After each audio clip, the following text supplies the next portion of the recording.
Well, when they had asked me to give this little talk, I mean, it's obviously an honor for me to come and share with all of you. I was just chatting with James. He's got a lot of current numbers of your tourism in the area. So I just wanted to give kind of a macro overview and talk about kind of international tourism trends. And then we could hopefully get into a bit of a conversation as we go along. It's fun photos. I mean, those mountains are where I live. And that's where I was last week. I was in Oaxaca in Mexico, by the way. I go down there and do culinary trips every January. Mole, you know, that's where actually chocolate comes from. So it's gorgeous. But just getting a broad sense of where we are.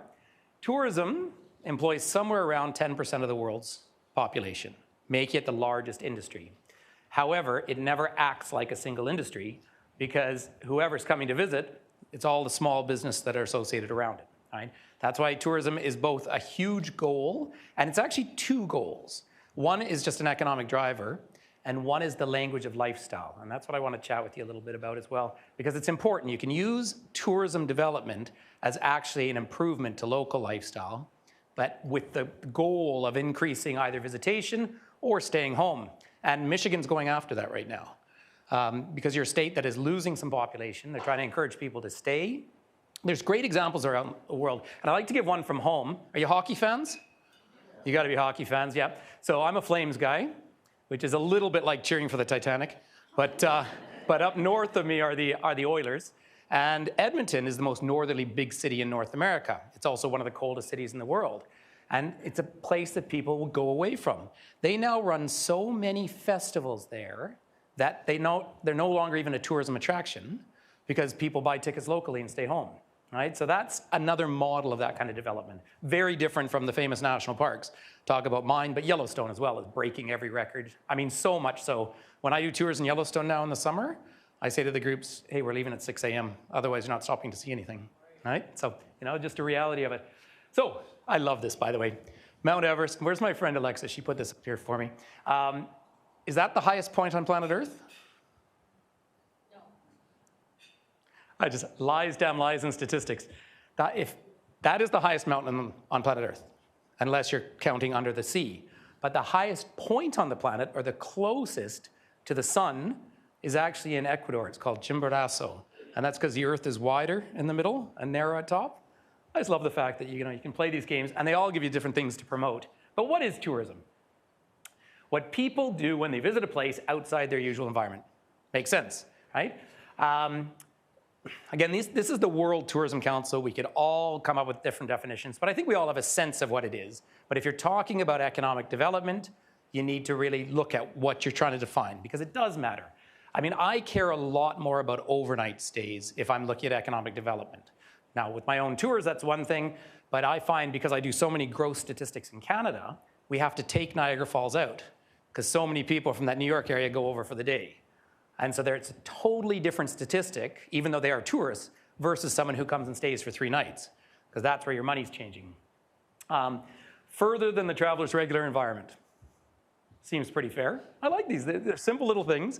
Last year when I came down here, I tacked on a few days because I'd never spent time in Detroit. So I was a tourist in Detroit, found it fascinating. And the goal is not to seek employment. You're actually going to spend money and be a visitor and come away. Now, there is an exception to the employment side of it, and it's a little bit like what I'm doing here. But as we carry on, that looks nice this time of year, doesn't it? So the travel terms, leisure travel. This is what you kind of think of as your normal travel, right? You go away, you want to see a place that you've always wanted to see, so forth. That's most of us, one way or another. Statistically, Americans do not use up all their vacation every year. Right? That's a really important thing, and it's something just to let soak in, just from a personal point of view. Do you know that about 4 years ago or 5 years ago, Denmark went on strike to get a 7th year of vacation, or 7th week of vacation, excuse me? Right? I know, it's amazing, but it also affects spend, and it's a good thing to talk about. Per diem, generally, of the developed world, you know who spends the most money per diem on a trip? Tends to historically be the Japanese. 1 week vacation a year, The States, they tend to average 2. So Americans can have a high per daily spend because they have a shorter time. Europeans have a much lower daily spend, which is why so many of them have camping, little caravan cars and things, because they've got a month or 5 weeks. And so all your services have to adjust to that. So it's good to, and that's why these guys have their raw statistics, which are really good to know. Now, this is a really big one right here in Michigan. So I was going through your pure Michigan, the macro stats. Because you're a state that people have left over years, coming back to see family and friends is a huge element of travel here. And of course, that's your outdoor activities. I tell you, yesterday I wanted to jump on one of those boats and go fishing, and you could see everybody getting together. But that's a big element of travel, particularly in the US. We all know, what's the biggest travel weekend in the United States? Thanksgiving, right? Because that one goes across faith as well, right? So, it's not just a Christian event. And that's family, huge thing there. Now, event travel, we just watched it yesterday. I mean, the #1 convention city in the world just hosted a game. And what did they say? The average seat was over $14,000 or something? And 1 in 4 Americans gambled yesterday. I heard that on the news this morning. That is, that was an amazing one. But this is a big deal for you, the event sort of stuff. And then this is the other one I wanted to add on. Now, this one I would expect is a conversation you often have. So meeting convention and incentive travel. So when I was working in economic development, I was sort of the head of the Canadian Rockies back when we were in a recession. Now, of course, so booming, we try and chase people away. But back then, the Canadian dollar was stronger than the American dollar, and we could all just fly down to the States and have a party and a grand old time. It meant our hotels were sitting half empty. And the other thing you're going to hear, and I'm sure you hear it here, it's the midweek off season, right? Your beautiful summer times, things are busy. People in this part of the world, I guess, are, fishing or their sports or whatever their activity is. But how do you fill a room like this in February midweek? Well, you have a meeting and a convention. It's a huge economic driver. That is a great, great place to be in business until all your borders close and you have a pandemic. That's an amazing one. Now, broader tourism. Elements of the industry. All right, I think we probably know this organically, but accommodation and transportation is up to 75, maybe 80% of the spend. And one of the examples I often give, so James mentioned at the beginning that I worked in Chile, and I was down in southern Chile with their National Park Service. And all the money going into economic development that would come from the UN or the federal government in Chile was always handicrafts, right? You go to anywhere you go around the world, you want to see a public market. And if you go to countries that are more traditional, maybe a little poor, you see the beautiful lady in traditional clothing knitting. It's a lovely thing. But remember, she's not knitting to be a beautiful old lady. She's knitting to feed her family. That is about 2% of the tourists spend when they travel. You've got one suitcase, Just think about when you guys are in Ireland with me. I mean, maybe you took a sweater home or something. But of the whole cost, that was a very minor thing, right? Really, again, transportation, flying, of course, has changed a lot the last few years. Bus costs have gone through the roof, all that sort of thing, and accommodation. So I was looking at the statistics here in Michigan. You're now year-round averaging about $100 a night for hotel rooms. I'm sure there's, peaks and troughs. If you come and stay at the beautiful Banff Springs Hotel right now in the summer, if you can get a room, you're paying about $1,800 a night. Wow. Yeah. And either that means that tourism is getting wedged into such an elite that I think there's a huge risk to all of us as well as a middle-class society, or people are spending so much on accommodation, there's nothing left for everything else. And it's a big, long conversation. So, food services, I really like food as a tourism element. And I really like it because it's one of the things that just doesn't travel as well, right? So I say every January I go to Oaxaca in Mexico and we cook. We actually take cooking classes. And we cook with mole and all these interesting things. But you go around the world. I told the joke earlier today. What was the one we said? How do you know when there's a vegan in the room? Don't worry, they'll tell you. but food is such a cultural element, and it plays in. And we have to be really careful not to always just have the same thing in every place. And it's one of the real concerns in broad economic development throughout North America. So many towns look all the same when you drive into them. And so we were just chatting about Frankenmuth, and I realize it's kind of contrived, but it is architecturally neat. We went into one of the markets yesterday, and there were local products and mustards, and that is a neat thing. That is a reason to pull off the side of the road. If you're driving in and it's the same recognizable brands everywhere, then you just keep driving. So, interesting conversation. This whole side, services, tour operators, I mean, that's a big part. Interestingly enough, and as I do have my own tour company, I know that that only represents maybe 10% of the spend. You know, it's a very competitive industry, but it depends what you're doing. We were talking about ice climbing a bit earlier up in the UP and that sort of thing. You know, the people who train to do that, they are never going to become millionaires, but they hopefully love their life, which is pretty short anyway, ice climbing. I've climbed for a year, but I stay away from the ice. It's, now, this is a huge one, right? And this is huge in your part of the world. Now, obviously, we were looking at that stadium in Vegas yesterday, but when I went down, when I was here last year, I went to a Red Wings game, which was really wonderful, in the Little Caesars. I mean, fabulous facility. The money coming in and out, and what was so interesting, because it was the Flames playing, so I wore my Flames jersey. Yeah, it was a great thing to do. But tons of people from across the bridge in Windsor, right, came up wearing the jerseys. So that is classic international tourism. And remember, you may or may not know, you are the most international trade-oriented state in the United States of America. And that's because Detroit historically is linked with Ontario, right? I mean, it's really significant. And that movement of people back and forth, and the integration, economic integration and so forth, but it's very significant. In fact, the first time I ever set foot in Detroit, I was in South America, and I flew up to Atlanta, to Detroit, and then to Tokyo. And I was amazed when it came up, because I had to find a flight. And there's a direct flight to Tokyo, of course, because of trade, again, the automobile industry. I presume that's why it was a direct flight. That's a long flight, too. But the kind of facilities that you go in, these arenas and so forth, are very attractive, but that's where you really want to climb into your economic leadership. You've heard of the white elephant projects. You know, if you build it, they will come, and sometimes they don't.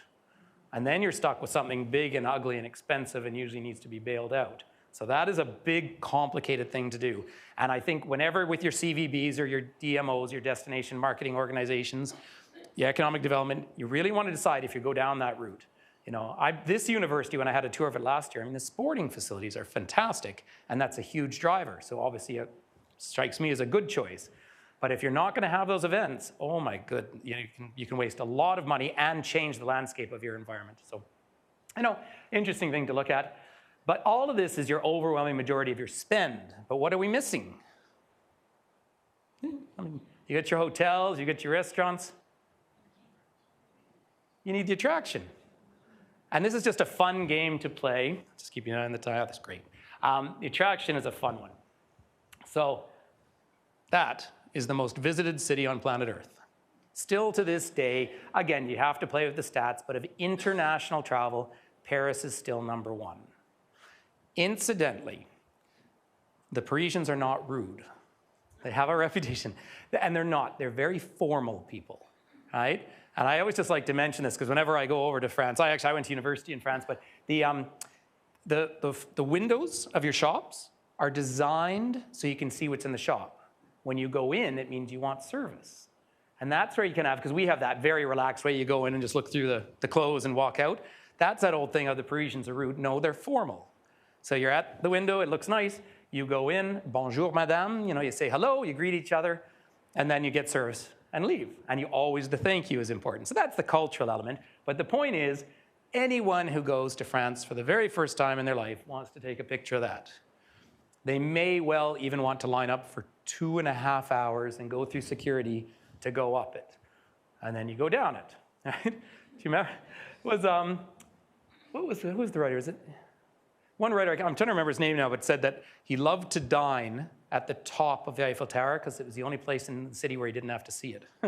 But big metal thing.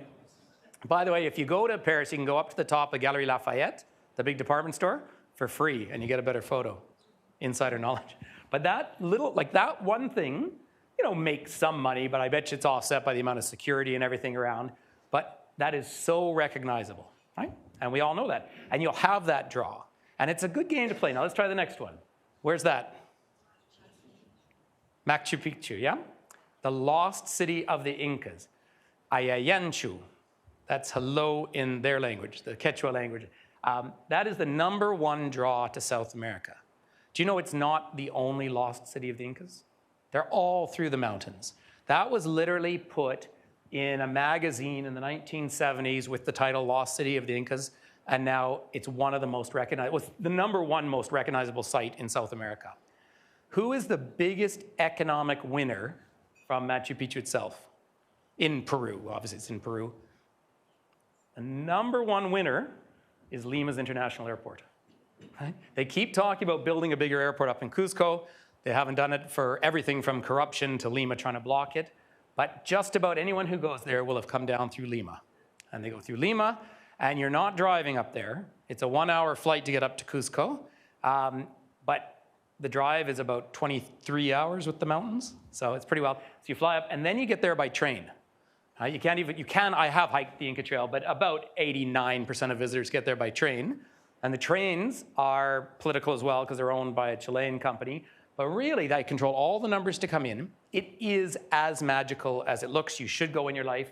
But the point is, tourism to Peru is the number one economic driver, maybe number two with mining. And that's all because that photo is so recognizable. I mean, that's how important this is to talk about.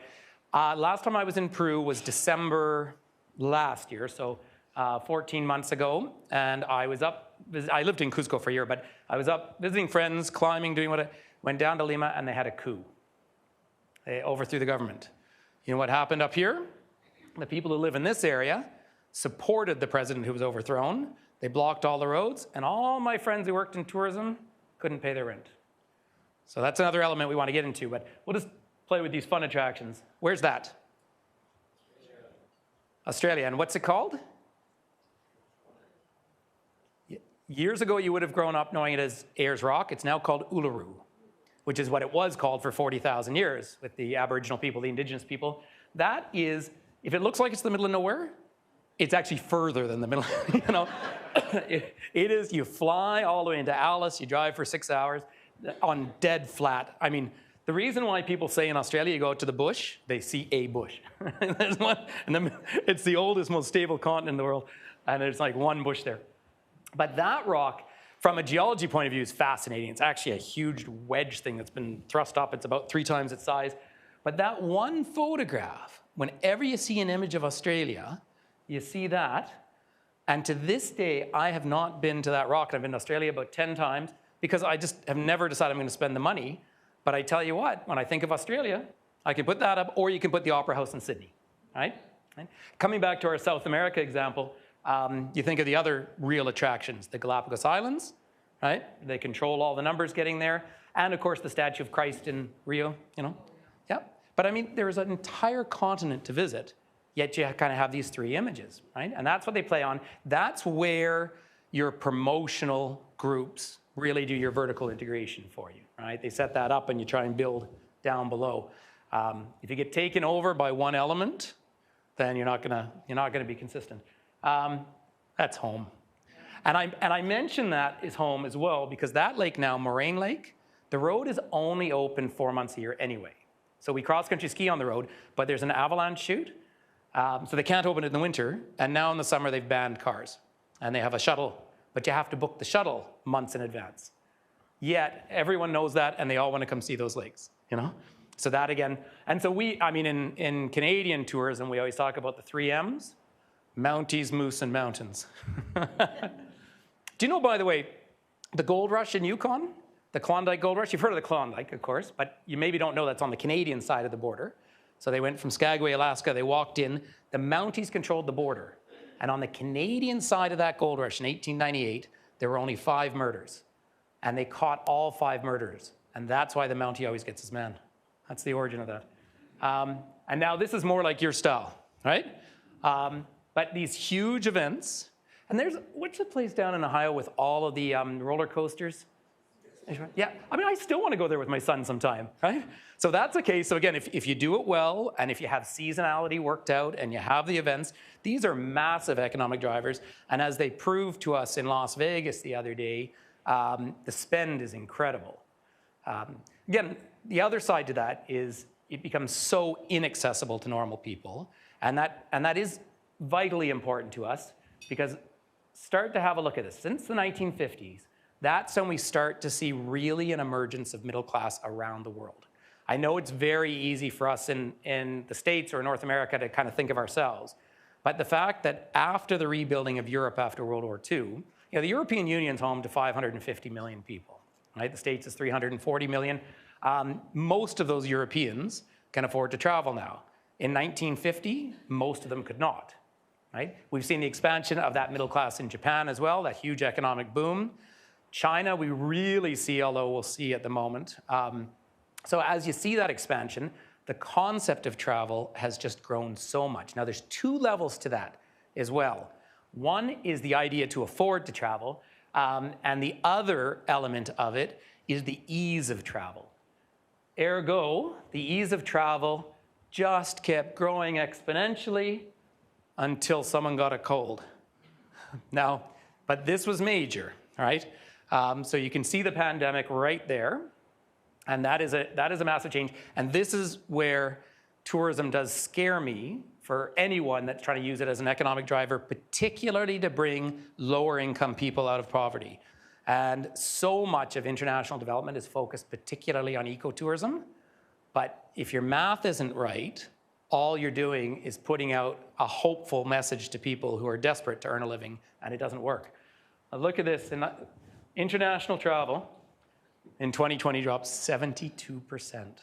I mean, isn't that incredible? And literally, you know, I was in one of those jurisdictions. Our border was closed for 2 years.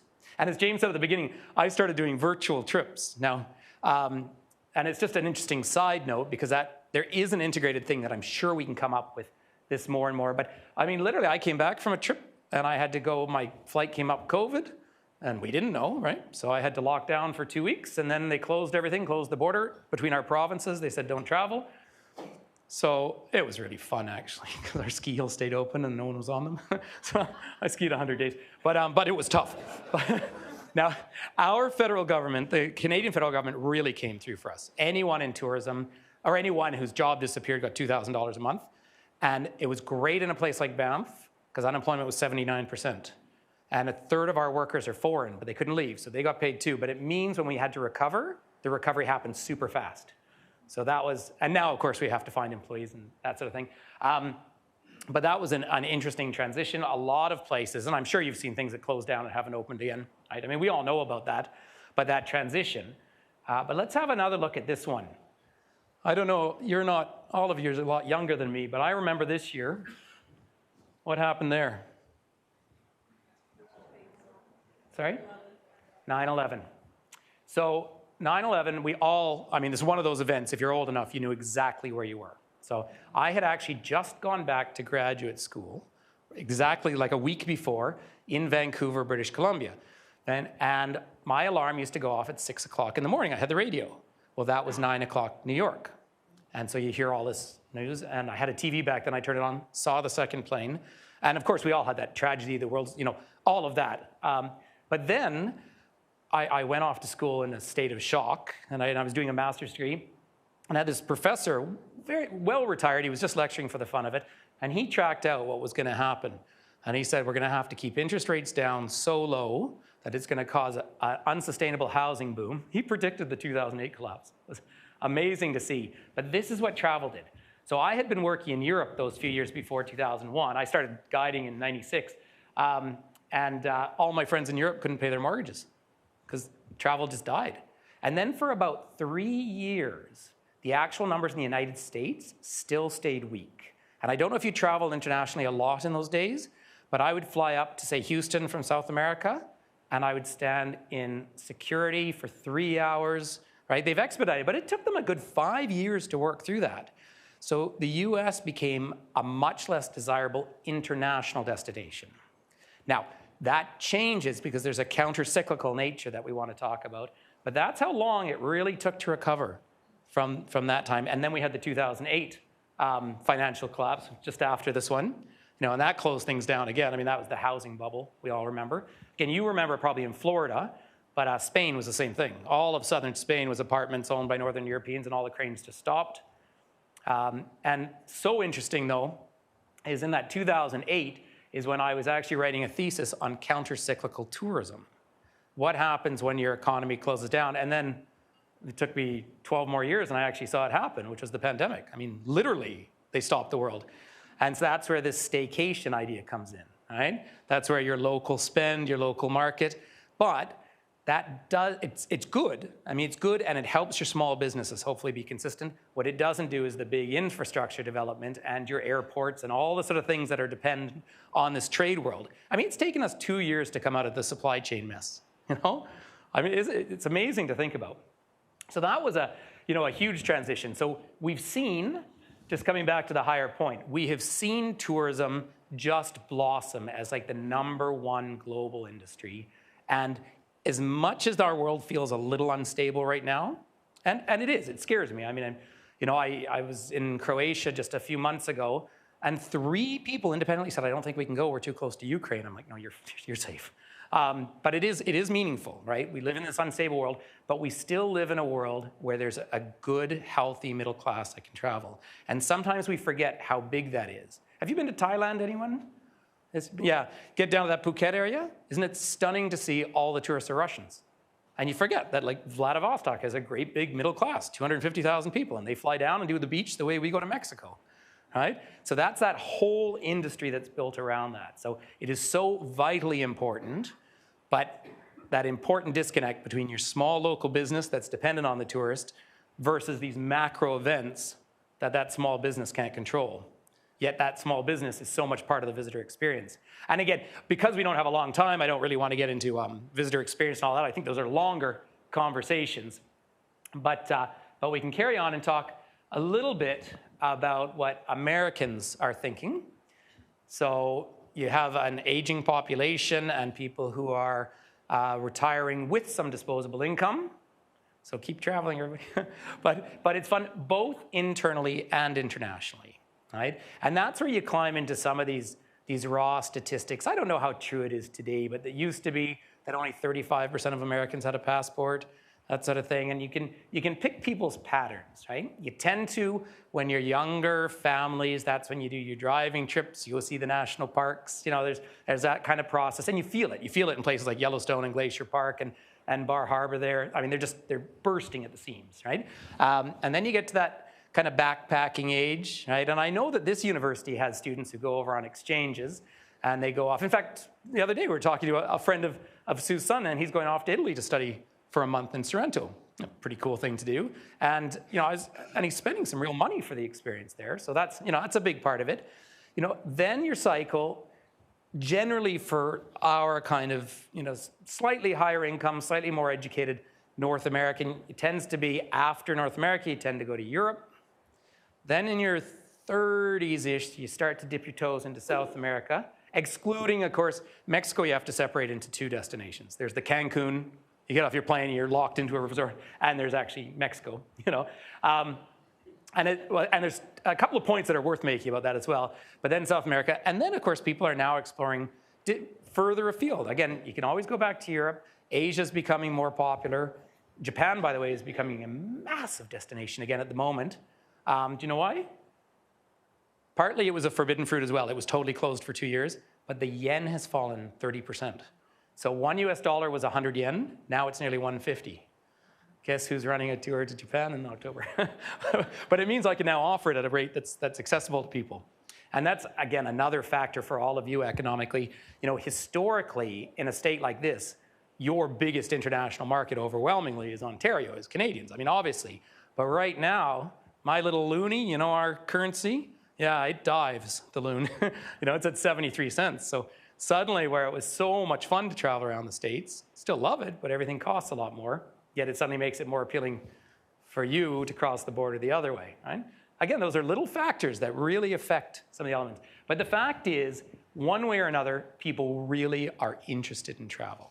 And they set that as a goal, and I'm sure you've all met it. When I retire, I'm going to go. It's just a thing. There is a small percentage of people who never ever want to travel. They're homebodies, but that's a pretty small percentage. But then there's all these factors of feeling safe, and that one I'd love to have a bit more Q&A. James and I were just talking about Colombia just before we were having lunch, and I travel down there all the time, but it still has a reputation of being unsafe. That is a very hard thing to dig yourself out of. Right? I mean, there are now kids who are 7, 8 years old in Colombia who were born post-Civil War. But before that, there wasn't a single Colombian alive who lived at a time before there was a civil war in that country, right? Now, Escobar covered most of the costs for refugees. But that's one of the challenges to come out. One of our challenges in some other areas, though, is you can be seen as staid. I mean, Las Vegas has had to reinvent itself so many times. And for so many of these huge projects that are successful, think of how many hotels have been blown up down there and everything, right? And again, in your nice, smaller communities like this, those are big risks to take, if that's interesting or not. So you know, it's an interesting trend to go on for. But this particular image of the boat here, Travel USA, are you seeing their ads on television? Or because my province is targeted because it's a short flight down to a place like Vegas, and Alberta is very wealthy because of oil. So they have segregated their market. So I'm sure Michigan is doing some ads in that Toronto area or in the Ontario, your logical drive market. But I get a lot of USA, like Visit USA ads. And it's pictures of Mardi Gras in New Orleans. And they're just literally staying relevant at the high level.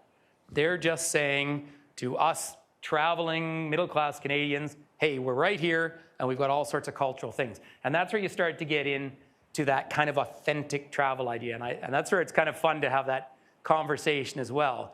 In fact, I think it's, it's this authentic and local experiences. And for what it's worth, like I travel a lot. You know, last year I had 76 international flights. I love coming here, and I'm not blowing smoke. I'm coming here because I have friends here now, and it's so different than my authentic experience, right? I mean, you guys are sitting out catching walleye. I'm skiing down Big Mountain. Like, it is a different enough thing that it is an interesting experience. And then around that, I want to try the local restaurant. I want to, you know, that is still something people are looking for. And as we look for that moving forward, the group who are going to be traveling within that segment is growing. So you've got, I mean, obviously, I don't know what the exact stat is nationally in the US, I think 22% that are kind of waffling around poverty line. Everyone else can travel. We sometimes forget as well, south of the border, south of your southern border, you know, there's 126 million people in Mexico, 30 million who are middle and upper middle class. Do you know they fill some of our hotels in the winter? They fly up and they stay, even in the winter, $1,000 a night. Like, you forget that these markets kind of exist. But again, I don't know if right here in Michigan you'd be targeting that market. They're the big icon things, you know, the things you feel, the bucket list things that you feel you have to see, which goes back to that earlier slide. I mean, the people are going to fly around the world just to see Machu Picchu, and you spend one day there, right? But it's going to be a 2-week trip, right? So that's a pretty massive thing.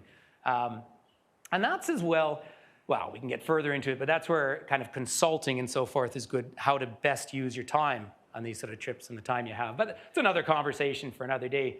But you could, I bet you, in amongst your friends, everyone is going to have some dream destination they've always wanted to see. And they might not even know where that is. And that plays in. So here, again, reading through the Pure Michigan, your stats are great from your local area. So congratulations, because the ones from the statewide one, a lot of the stats I was reading were kind of pre-pandemic, and I just don't tend to trust those stats anymore. You can see what the trends were, but I mean, just, you know, service has changed so much. But that idea that they're going to target saying to Michiganders, stay home for a little longer, visit family, come and invest here. And that's where you want to use tourism infrastructure. And one of the great examples, we doing good for time, James? Yeah, we're doing fine. Yeah. One of the great examples that I like to use when I talk about that is Chattanooga, Tennessee. Have you been there ever? Yeah, put it on your list. I mean, love the place. Chattanooga, even the first time I stayed there, I stayed in the Choo Choo Hotel. Yeah, Rock City, exactly. Yep. Ruby Falls, Rocks. So it used to be a tour I did with a British company, but we'd start in Atlanta and we'd go up and have 2 nights there because there's so much to do. But of course, I was doing my due diligence and reading the history. In the 1970s, it was automobile industry, but it's in a valley, and it was one of the most polluted cities in the United States. And then they've transitioned now to a fabulous lifestyle community. And it's a place people move to. So it's one of the best examples in this country, I think, of a transition, which is something that places like Michigan talk about, the post-industrial age. Very important. So what is your lifestyle? What's keeping people there? So Chattanooga now has genuine tourism things. The Rock City, they've got that incline railway through there. You stand at one spot, you see 5 states. But also the town center. They've got a big aquarium. Town center is beautiful. pubs, restaurants. Again, I'm a climber. They had a climbing gym, so I went climbing for the day. People went out to the museum, and suddenly, super attractive. So that's a case of transitioning, and now they're not even thought of as a kind of polluted place. And they sit positioned perfectly between Atlanta and Nashville, which is a huge population center as well. So fascinating thing. On the other hand, and I always think this when I got in the other day, and hey, Gary picked me up at the airport there, coming into Detroit because I had to change my flight. But boy, oh boy, we were driving around Detroit for nearly an hour. I think up where I live, in a place like our big city in Calgary, everyone still wants their house, outside, and they built a ring road, and now people are buying acreages. I think every one of those people should have to go and drive around Houston for 3.5 hours and then around Atlanta and say, now, would you reconsider a townhouse or a condo? Because you have to make that sort of accessible from that point of view. Because if you're stuck in vehicles, so they're all big debates about how you want your infrastructure to look, but you can use tourism as that language. So while it's fun to talk about the travel side, there's the nuts and bolts of it, how you're paying for it and what you want your community to look like. And you can decide for yourself, right? I've found this part of the world, everyone is so friendly. I would expect you'd like to still have economic growth and have people moving in and have visitors. Now you've got a fishing thing starting this weekend, don't you? It was a Shiver on the River or something? I love that sort of stuff. I love that sort of stuff where it engages your local population and your local infrastructure, right? And because that's just a way of getting just a bit more commerce and activity happening. Because culture is that authentic experience. So there's home. I've made a choice. So we're getting to a point now, tell you about some of the debates the other side when you're getting saturated. So our Banff Avenue there in the summer now is pedestrianized. So they pedestrianized it during the pandemic so people could social distance, and they moved seats outside. And of course, visitors love it so much. A lot of the local community is furious about it because the traffic that came up and down there is now going through the neighborhoods on the side streets. Now, I vote for it, but we are going to be having a referendum. I like it, but then where I live in town, it doesn't affect me. But I've made a choice now. I have an electric bike with studded tires. I never drive in town anymore. But we're getting to the point of almost blocking vehicles coming in. Have you been to York in England, just out of interest? That was GLBEC. That was where Constantine was actually crowned emperor. Constantinople? He was way up in what became northern England at that time. And then the Vikings came in and took over. But it's one of the most beautiful towns in all of England, northern town. And it's really still 13th, 14th century architecture. And they just made that strategic decision that they banned cars. They've moved them out to these big parking areas, and then you get a bus pass for the day. But the bus pass is affordable. It's just a few pounds. And they're literally trying to make that user experience. So that's another one of these conversations to have in and out. Where you have them in a place like Detroit, when I went down to see all your big stadiums, is of course it's your traffic flow, moving people in and out of parking. And that's what generally Vegas does very well. But they're big challenges to your infrastructure. But all of the national parks are every national park in this continent has broken every record. And that's because in the pandemic, we like the idea of big open spaces. So it sort of makes sense. But maybe we could just open it up to the floor and have a bit of a conversation. We're still, are you in a, yeah? Yeah, no, I'd love to open it up, either some comments. Oh, Shai's got you guys have microphones over there. Any thoughts or questions? Yes. I tried to bring in a large to break the move. And the problem was there weren't Ubers and stuff to get from the airports because everyone was traveling in at different times, and so you couldn't coordinate a bus, and so I don't know if that's still a problem here in the area. Yeah. James would be the right guy to talk about that, but the question was a very good one. So bringing in a conference to Frankenmuth where you have the space, but if you're flying people in, you have to have those transport elements. That is a huge issue. Transport is always, as I say, it's the after accommodation, transport's your number one spend, and it's getting the people in and out and around flight times. And huge challenge. Now, more and more, where I think we as a continent have fallen behind is we just don't have the infrastructure in place right now. Finally, have you ever flown through Toronto? Because in Canada, when you die, whether you're going to heaven or hell, you're going through Toronto. And Toronto Airport is terrible. It's the biggest airport in the country. They have a Terminal 1 and Terminal 3, but no Terminal 2. But they finally built a train into the center of Toronto. It's 23 minutes now. Rush hour could be like rush hour in Chicago or something. You could spend an hour and a half, and the busing problems. So that's the big side. For your smaller areas, and this is that vertical integration. If you're gonna go after that MC and IT market, the big meeting stuff, which is great business, it's low season, it's midweek, it's exactly, you're catering, there's a ton of money. There's a lot more money in a big conference for 3 days than a bunch of tour buses. But if you can't move them around, if you don't have the buses handy, that is a key piece. And the people participating just don't want to think about that. Right? So that's a really fair one. And I think these are your conversations to have when you're the economic club. I mean, it's exactly the conversations. And that is also one of those chicken and egg things. Right? I mean, how many coaches do you need? And then how much season is there going to be for it? Yeah, I mean, we absolutely see it out in the Rockies. But a shuttle from the airport home now is $90. That's what I pay. I pay it, or I hitchhike. but yeah, when you're doing a conference, you got to get those buses there. I was trying to look at it. We pay in US dollars about $1,400 a day for a bus now. Now, if you can get 40 people, they're usually 56-seaters, but if you can get 40 people on nice and comfortably to an event, that's a good thing. And also, it's what your other activities are on the side. Right? Your little day trips, that's a huge part of it. Try and get yourselves, you should be able to get invited to one of them in Vegas when they do the big tourism conferences like NTA or something, because of course they put on the show and a half for you. They took us out in helicopters and then had the Blue Man Group come. But then that's all they do is promote themselves. But yeah, but that whole meeting thing is a huge angle. Yeah. Yes, sir. 2 questions, Yeah. if you allow. Sure. First, do you know if our state is reaching out to someone like you and asking about what would take to get people to come to Michigan?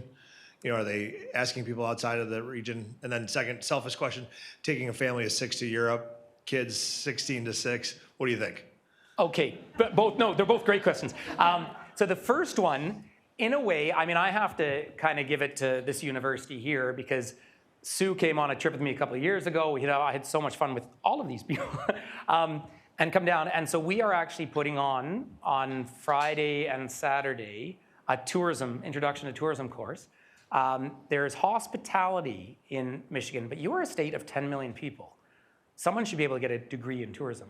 Now, that said, I never did either, right? You tend to end up in tourism some other way as a lifestyle. So whether they're reaching out to me, not necessarily, I hope they are reaching out to people. I think James would be a good guy to talk to because he's involved with the local DMOs. And then I know Sue's been having meetings with them in Lansing for the statewide. I lasted 2.5 years as Director of Market Development for a region of the Canadian Rockies.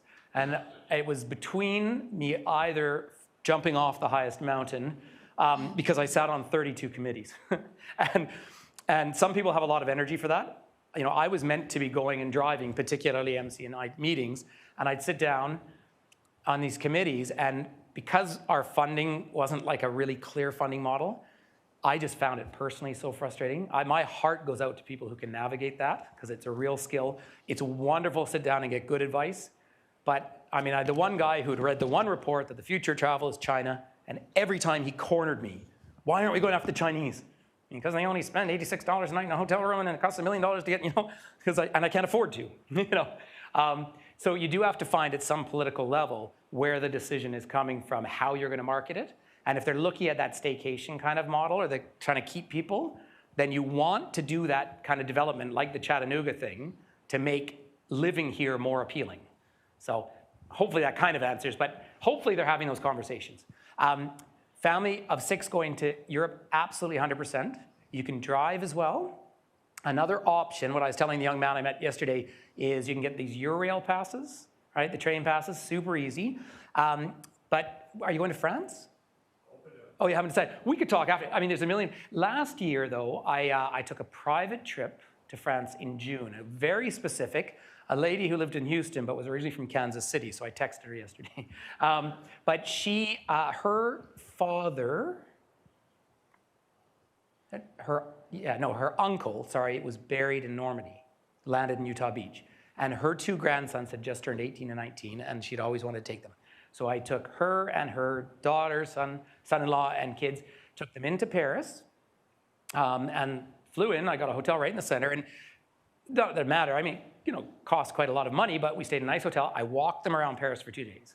And then I got a van, because it was only 5 of them, an 8-seater, and I drove them out, and we spent 2 days on the beaches. And you must go if you haven't been. I mean, it's one of those great moving things for Americans and Canadians. I would stop at the Canadian beach. My grandfather fought there. And then I carried on to Mont Saint-Michel. Some of you have to know it. It becomes an island twice a day. It's a monastery, 6th century. Yeah. Those old monasteries amaze me, because for 1,000 years, those monks were there, and they were celibate like their fathers before them. And then carry on to, then they carry on to Saint-Malo, and that's where Jacques Cartier left and founded New France, which of course is Quebec. But perfect driving trip, safe as can be. Language is a factor, although really, so I just ran a trip in November to Croatia, and I hadn't been back there for about 10 years, so I really had to lean on local guides and things. I was amazed, everyone spoke English. Like at a tourist level. France, a little less so, but it was very easy. If you've never been to Europe, I always think the first dip of the toe is usually either London, because when a man tires of London, he tires of life, and Ireland, because, I run trips to Ireland all the time, but it's a really good first trip for Americans. You feel welcome as can be, it's fun, it's safe, and it's accessible. But you know what, most of the world, and this is where what I'd love to share so much with people, is I don't go to super dangerous places, right? Like I'm not going to Yemen on a holiday right now, right? I'm never going to Saudi Arabia because I've published about how awful that country is, so I think they'd lock me up. But I'm going to Albania in a couple of weeks, right? Perfectly safe. But I have been literally everywhere in South America except Venezuela. Venezuela is a tragedy of tragedies. There's 5 million Venezuelans living on the streets in Colombia and Peru and everything, and they're lovely people, and I mean, it's the failure of populism. So I won't go there right now. But I mean, Guatemala, El Salvador, all those countries that you hear are unsafe, I don't get offered drugs, I don't get robbed, because I don't put myself in those positions. But I will give you one great example of the failure of tourism development, and you'll know where I'm talking about because it's Acapulco. Acapulco, Mexico, that was the granddaddy of those beach resorts in Mexico in the worst possible way. At first, it was the first one with the lovely bay. Remember they used to dive off the cliffs? Well, then they ended up with a shanty town of about 2 million people around. I only ever went there once for 2 days, just backpacking. And I mean, you couldn't sit on the beach because someone's trying to sell you something. And again, that someone is a good person. They're trying to earn a living. It's not their fault. But the whole thing, and then it just got wiped out by a hurricane about 2 months ago. It went from a category 1 to a 5, which has never hit on the Pacific coast in under 12 hours because the water was too hot. I mean, this is why you don't have ice on your lakes right now, right? So that's a good example of the failure of it. The other side, the Cancuns in this world, that's personal choice, right? If you like a nice, in the middle of a cold, cold, dark winter to have a week of beach, perfectly good. And the other one that surprises Americans a lot, do you know where the Canadians all go? Cuba. Direct flights from Toronto and Montreal, the same resorts you see in Cancun are all across Cuba. You're just not allowed to go there. So I spent a few years running tours to Cuba with Americans when they could come over. And you know what they loved? Cars. It was all about the cars. And no trash in that entire country because they recycle everything. They need to use it. I'm not defending the Cuban regime, but I will say very interesting. And if they would just relax, as they did a few years ago, Cuba would be a democratic country by now. But every time you put that wall up, that little dictatorship that runs it, well, that just gives them an excuse to stay in power. So that's where tourism is another. They say this in the Holy Land, in Israel and Palestine and all that. One of the long-term solutions would be to increase tourism. I mean, you get a lot of Holy Land tourism, but if it were all linked with all these sites to see, well, these guys were in Belfast with me last year. 20 years ago, I could do lunch, but I couldn't take a group to Belfast, And even at the height of the Troubles in Ireland, Belfast was safer than Chicago, apparently. But it's, again, perception that matters. Now they've had 20 years of the Good Friday Agreement. They have peace. They built the gigantic Titanic Museum. And now it's a #1 destination in Western Europe. And part of what you do you remember going and looking at the murals and everything? You see what conflict looked like. And you shouldn't laugh at it. But suddenly now, everyone's earning a living off tourism. It doesn't mean some of those societal divides aren't there. But what a wonderful model of economic development. Yeah, another question or two, anyone? No? Yes? All right. Thank you very much.